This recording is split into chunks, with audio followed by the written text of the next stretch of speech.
Damn it, Sean.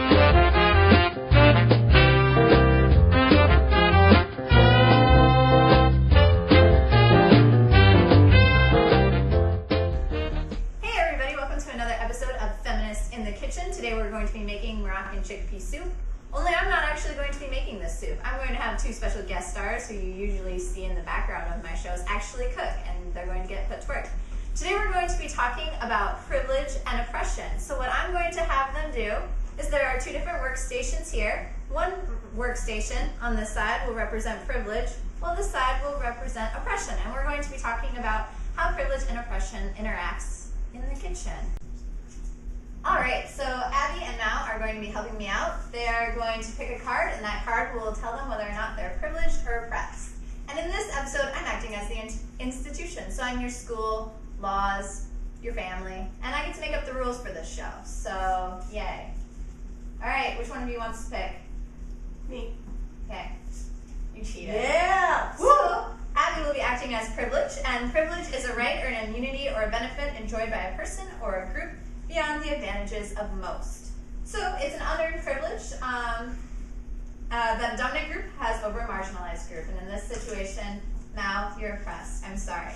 And the oppression is the continuation of institutional discrimination, schools and laws, and systematic discrimination, personal bias, prejudice. It's a complex structure. So basically, she will not have the same things that Abby does, because Abby is privileged. And it's not because Abby's a better cook than Mal. It's not because I like Abby more than Mal. It's just simply luck of the dice. So, have fun cooking, and I'm the institutions, and I'm going to help you out. So, start cooking. I'm going to heat up your oil, though.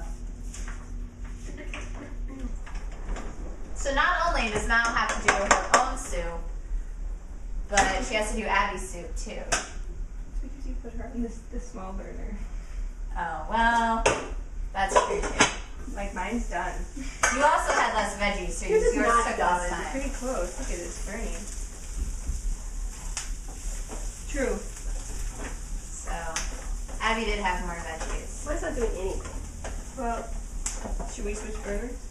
Sure, you That's can switch burners. a privileged thing. You can do nothing and it's still okay. True.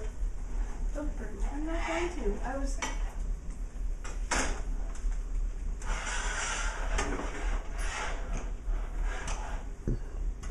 Okay, it's already heating faster. Really? See, this is standpoint theory, because Mal does not only see her own situation, but she also has to see from Abby's situation for survival. So she knows the best burner to use because she comes from an oppressed standpoint. So she can see both sides. Whereas I can only see What's right in front of her, which would be her massive amounts of veggies that we already cooked.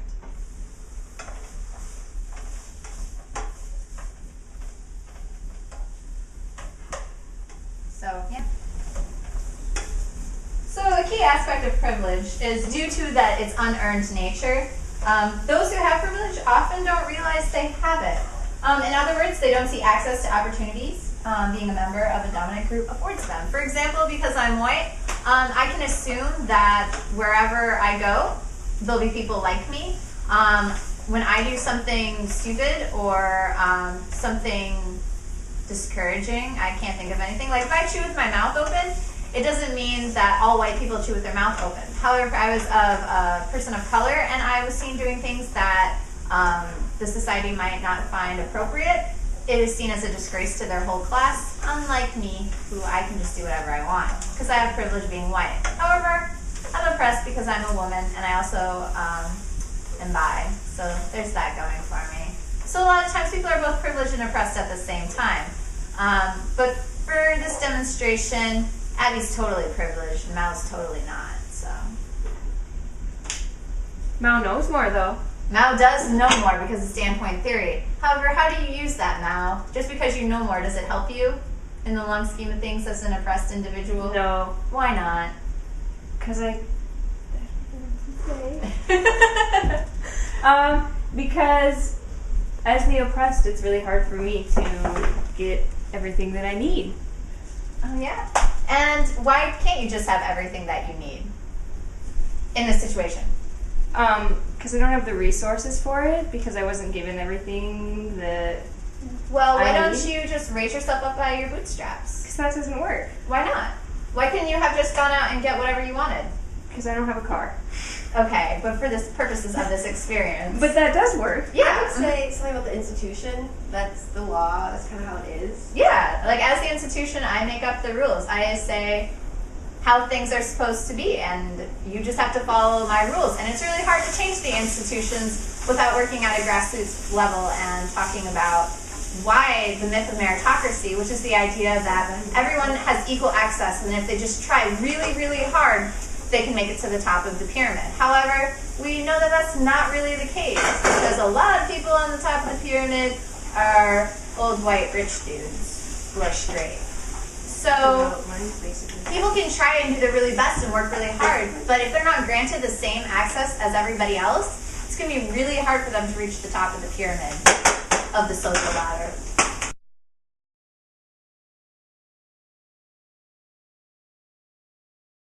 I get to sit because I'm the institution and I'm more privileged than both, and I get to make up the rules. So, moving on. You ready to make your broth? Yes. Okay, make your broth. Okay, so it says. Is this my stock? What do you think? You need This is my 2 stock. Okay. What is... cups Yep. of hot vegetable stock. Mine's not hot. It's okay. I promise it's alright. Okay, well, this is a half cup, so I have to do 4 of these. Yep. This is water. Not vegetable stock. Sorry. No, I'm not. Institution. Thanks.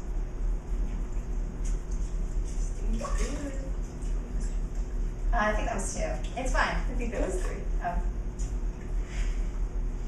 Okay. See, this is why I normally do the cooking. 4 Because nothing cups. bad happens when I For 2 cups. Yes, but this is a half cup, so I need 4. See, she needs to do more work to do the same amount that Abby has to do. Are these my chickpeas? Yes. Okay, these are my chickpeas. How am I supposed to do 2 teaspoons without a teaspoon thing? Oh, cumin? You just pour in the cumin. We don't measure on the show. I don't know how much this is. Well, I'm sorry. You should just know. It's your own fault. Okay, Okay, well, 400 grams? I said that was a can. okay, well, I'm gonna do a cup. Or I'll just do all of this. We're just gonna put it all in there. Can I put it all in there? Fine. See, I'll help Abby because she's privileged. Institution video. Apparently more than I was hoping. Oh, this doesn't really work. Zest and juice, half a lemon. That means just lemon juice. You put that in later. Oh. Okay, so we need... Oh, tomatoes. We have to put the cumin in with that, though. Mm-hmm. Well, I already put it in my water. Privilege doesn't always get things right the first time. It doesn't matter because There's so I many can. tomatoes. Oh, yeah, right here. All right, Abby, I'm also going to tell you you need to drain this before you put it in the soup. Okay, can I go put this in my vegetables? Mm-hmm. Come in. Cumin's a resource that everyone can use, like air. I can't I don't Am I regulate supposed to that. wash these? I don't know how much of this to put in here. Just as much as you like. If you like it spicy, put it in more.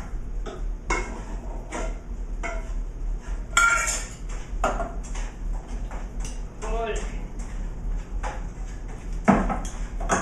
So as you can tell, they're making their soups. Not a whole lot to report on. Other than Mal does not have the same ingredients as Abby does. And her soup will be vastly different, like her life experience, compared to Abby's. Okay, that. No, you don't have to. It'll make more tomatoey.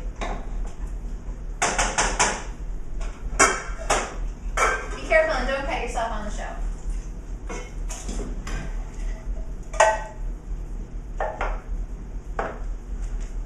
Why do I get make tomato paste and she gets a whole can of tomatoes?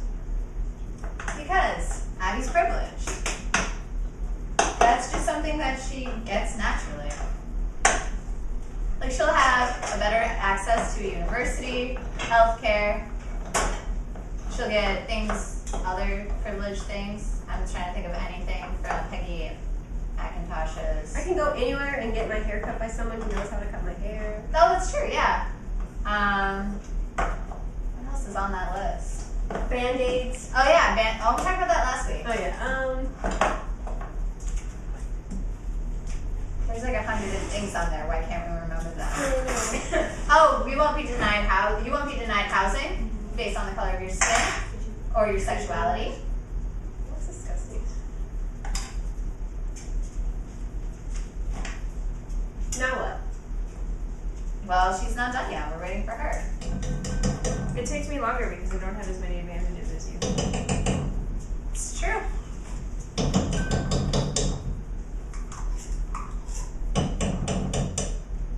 Smells like Doritos.